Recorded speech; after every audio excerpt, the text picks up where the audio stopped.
Well, as you just heard, House Republicans tonight passed a budget resolution that will violate Donald Trump's campaign promises and will violate a promise that he just made last week. It was a week ago that Donald Trump said this about not cutting Social Security, Medicare, and Medicaid. Social Security won't be touched. Other than if it's fraud or something, we're going to find it's going to be strengthened, but won't be touched. Medicare, Medicaid, none of that stuff is going to be touched. None of it's going to be touched. But tonight, with Donald Trump's approval, the House of Representatives passed a budget resolution that will require the biggest Medicaid cuts in history. House Republicans had a clear choice today. They could choose the American people, or they could choose far-right extremism. And when the choice was in front of them on the House floor, House Republicans chose Donald Trump, they chose Elon Musk, and they chose their billionaire puppet masters over the American people. The House Republican budget resolution will set in motion the largest Medicaid cut in American history. It's outrageous. $880 billion in Medicaid cuts is now the official position of the Republican House of Representatives, with every Democrat in the House voting against cutting Medicaid.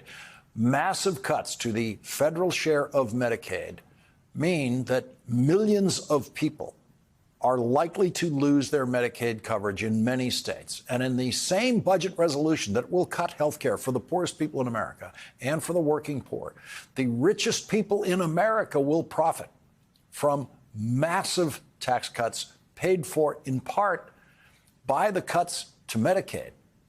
Donald Trump is running an administration of billionaires where the most powerful person appears to be not the president, but the much richer Elon Musk, the richest person in the world, who will benefit in every possible way from the Republican budget resolution that takes health care away from poor people and the working poor so that Elon Musk can be richer. Elon Musk, in what appears to be an illegal incursion into the government of the United States, which has been blocked, that incursion has been blocked in some ways by judges across the country, is determined to destroy completely some government agencies, including the United States Agency for International Development. The richest person in the world apparently hates the agency that delivers life-saving medicine to the poorest people in the world, to the poorest babies in the world, the same agency that delivers food to starving children. Food for starving babies. Elon Musk is opposed to that, says he wants to completely destroy all of that. He says it's a criminal organization, that feeding starving babies, feeding people in a famine is a criminal organization. He's opposed to every ounce of food delivered to every starving child or starving adult anywhere in the world. He is as perversely and fully opposed to consumer protections for you. Before she was elected to the United States Senate, Elizabeth Warren created the Consumer Financial Protection Bureau during the Obama administration. It was the first government agency in the country dedicated to the active protection of consumers, the active protection of all of us, protection against businesses trying to harm us financially or in other ways. Elon Musk is opposed to you being protected against any companies anywhere that are determined to exploit you in any way they can. As the top Democrat on the Senate Banking Committee today, Senator Warren convened what Democrats are calling a shadow hearing about what Elon Musk is trying to do to kill the Consumer Financial Protection Bureau. Only the majority party in the Senate or the House can schedule an official hearing. So what the Democrats, led by Senator Warren, did today, in many ways looks like a Senate hearing. They had it in a hearing room, but it is not an official Senate hearing, which really only means that the testimony delivered at the hearing will not become part of the congressional record. But because it was a legitimate attempt to get at the real truth of what Elon Musk is doing, it was more important than any official hearing Republicans have held in the Senate this year.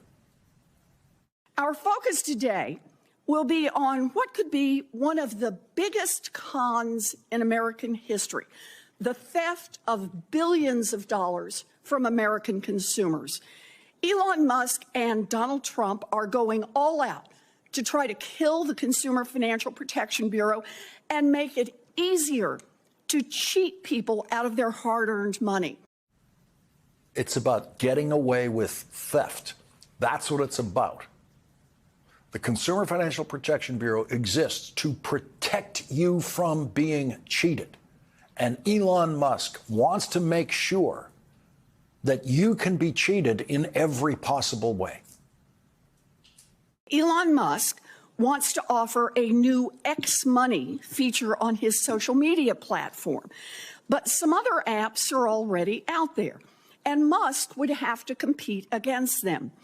By seizing control of the agency, Musk can now root through all of the CFPB's confidential data that DOJ has accessed on these potential competitors. As Musk launches his new app, he faces oversight from the CFPB. His plan seems to be to eliminate the watchdog, which would leave him free to scam and steal however he wants. And that is why I invited Elon Musk to the hearing today. Congress and the public deserve answers about why he's trying to kill the CFPB and answers about what he would gain personally if he's able to shut the agency down. Elon Musk, needless to say, did not show up to explain himself to Senator Warren today. No surprise, Mr. Musk is a no-show. He is too afraid to show up in person and defend his actions. He hides behind a gusher of silly tweets. But Elon, in case you're watching from your bunker or your Oval Office, it isn't too late. We're going to be here for another hour and a half. We have saved a seat for you, and we all have plenty of questions. Senator Angela Alsobrooks of Maryland said this. It looks like the billionaires have literally run amok. They are getting what they paid for. They are raiding our government. And what is so sinister about what they're doing is while they run amok and they are really hoping to profit from our government, then they want to leave people like Ms. McCall, who is my constituent, in a lurch. And so I know that Senator Kaine just spoke about veterans. I understand that while you were serving our country in Iraq, you came home only to find that a car you purchased you couldn't get. So just can you tell us how long it took for you to try to resolve the issue with your car? Yes, Senator. I had retired from the Army in February 2023, and my family was moving here to Maryland. This is where we decided to purchase a home and live out our rest of our lives, ideally. And it took, from the moment I went to go ship the car in January 2024, it took a year before I had the titling for that vehicle. And the state of Maryland told me in October of 2024 that I'm legally not going to be allowed to drive it until I get that. So we were kind of panicked for about 3 months before we knew of the CFPB, and was relieved when an email online, and 8 days later they call telling me that they will do the thing that they were legally contracted to do in the first place. So only 8 days after CFPB got involved. Yes, Senator. After almost a year of trying to get this resolved. Senator Amy Klobuchar of Minnesota said this. Just from my view, when I look at these Minnesota numbers, 15,340 complaints that have yielded relief. That's incredible. You've got 2,000 complaints from older Americans, over 3,000 from veterans. Thank you, Ms. Gillen. And dismantling this CFPB is the opposite of lowering costs, the opposite. And I hope the Trump administration understands this. Republicans claim that they're going to reduce financial burdens, yet their actions will drive up costs for consumers. Lorelei Salas, who was forced out of her job at the Consumer Financial Protection Bureau 2 weeks ago, explained that much of the work that the agency does is invisible to the people they protect. As the head of the Supervision Division with a staff of 550 people, we were in the business of preventing fraud and lawbreaking by big banks and other financial institutions every day. Most people are unfamiliar with the work of supervision because it happens behind the scenes and is confidential. You likely will never know that we instructed your lender to give you a refund because neither the company nor the CFPB will say it publicly. But in the most recent 2 years, the supervision team advised banks and mortgage companies to refund more than $350 million that were charged in illegal junk fees to their accounts. Lorelei Salas described a typical consumer protection case, the kind of protection Elon Musk wants to make sure that you never have again. A woman was placed in foreclosure proceedings because she failed to notarize a form, and she didn't know why her application was denied. She had applied to a program where she could reduce her monthly payments. Was never told of the requirement and was never told she could fix it. Our staff were looking at those files and questioned the company and said, give us a reason why you denied this application, and they didn't have one. Right. So they had to go and fix the problem, and the woman was able to keep her home. And that is work that is happening on an ongoing basis. Well, was happening as of 2 weeks ago. Massachusetts Attorney General Andrea Campbell explained how important the Consumer Financial Protection Bureau is to the work of state attorneys general. While most view the Attorney General as one who only advances public safety, and of course we certainly do that, we do so much more. My number one priority is to address the issue of affordability. And every day we work to help residents build wealth, hold companies and individuals accountable for scamming them, and work to put money back into the pockets of our constituents. We do this while working with a wide range of stakeholders, but most importantly, the Consumer Financial Protection Bureau.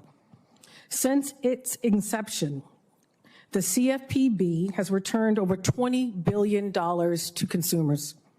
It was created to protect the homeowner struggling to pay their mortgage, the first-generation college kid who was unknowingly duped by a predatory for-profit college, the hard-working American forced to incur more and more debt, whose last pennies are being threatened by debt collectors using unscrupulous practices, and so many more.